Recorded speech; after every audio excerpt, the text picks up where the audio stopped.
केंद्रीय राज्यमंत्री रामदास आठवले त्यांच्या शैलीत प्रचार सभेत रंगत आणतात। भाजपचे माढा लोकसभेचे उमेदवार रणजितसिंह नाईक निंबाळकर यांच्या प्रचारासाठी रामदास आठवले आले होते आणि यावेळी आठवलेंनी त्यांच्या खास शैलीत कविता सादर केली।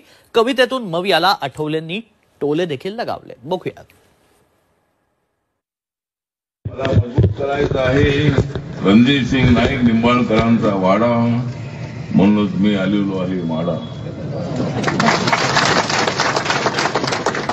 महाविकास आघाडीचा बुरका टराटरा फाडा, महाविकास आघाडीचा बुरका टराटरा फाडा आणि राहुल गांधींच्या इंडी आघाडीला गाडा, म्हणून मी आलेलो आहे माडा। शरद पवार साहेबांची जी होती बारामती, शरद पवार साहेबांची जी होती बारामती ती येणार आहे अजितदादांच्या हाती।